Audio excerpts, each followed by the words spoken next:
Quiero saludar especialmente a todos mis hermanos y amigos de Venezuela. En este momento donde el corazón se embarga con un sentimiento profundo de tristeza, de desconsuelo, de desesperanza, tal vez de impotencia y de rabia, creo que es propicio para que podamos estudiar un poco de la palabra de Dios. ¿Saben ustedes que el pueblo de Israel duró aproximadamente más de 400 años?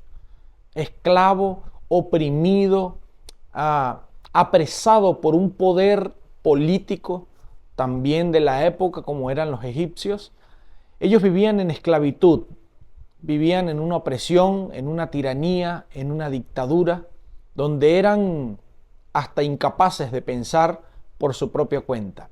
No tenían derecho al estudio, no tenían derecho a saber nada, no tenían derecho a opinar nada. Incluso no tenían ni siquiera derecho a toda la comida.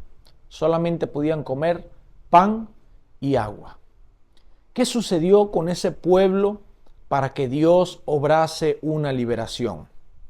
O mejor dicho, empecemos por donde debemos comenzar. ¿Por qué ese pueblo se había quedado esclavo por más de 400 años?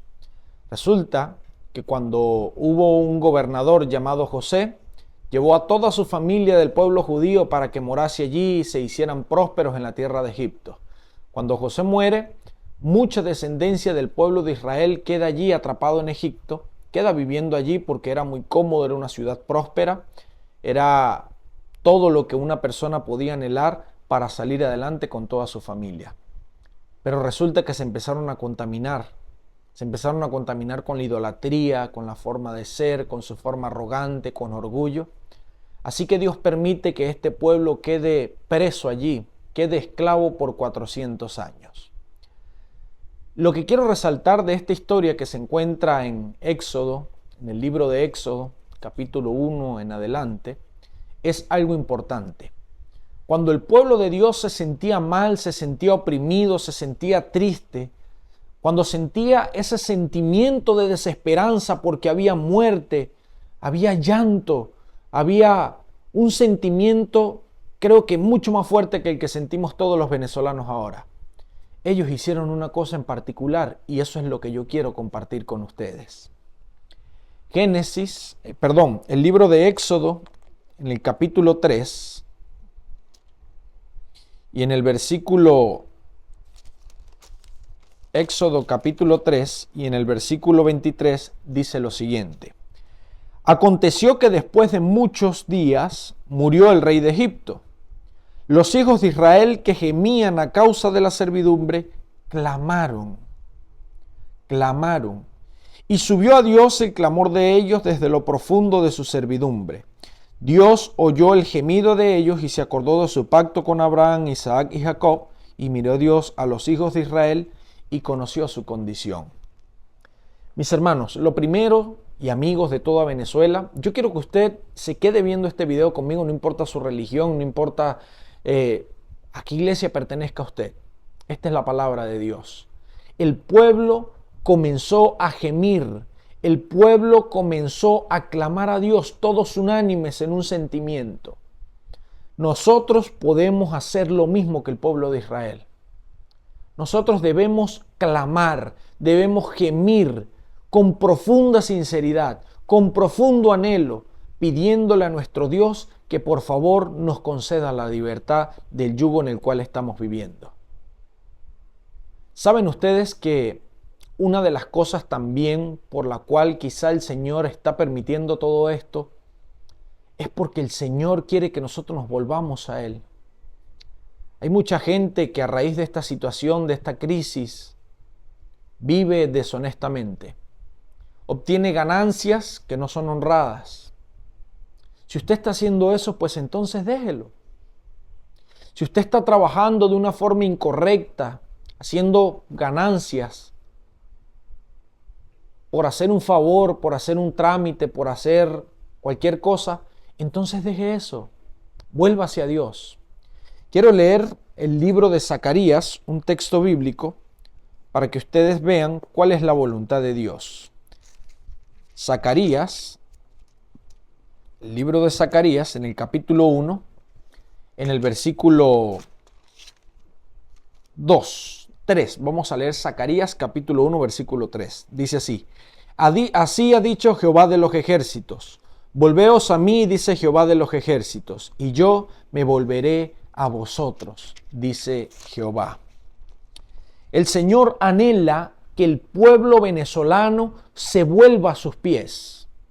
Necesitamos dejar nuestro mal camino.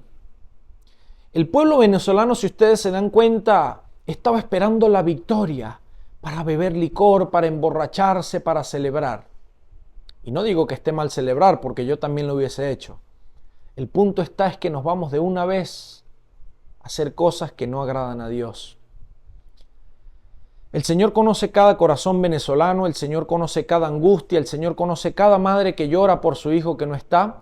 El Señor conoce la angustia de cada padre cuando llega a un mes y no tiene leches, no tiene pañales para sus hijos. El Señor conoce nuestro corazón, mis amigos, y el Señor nos ama. El Señor ama al pueblo de Venezuela. Por lo tanto, Él anhela que nosotros dejemos nuestro mal camino y nos volvamos a Dios.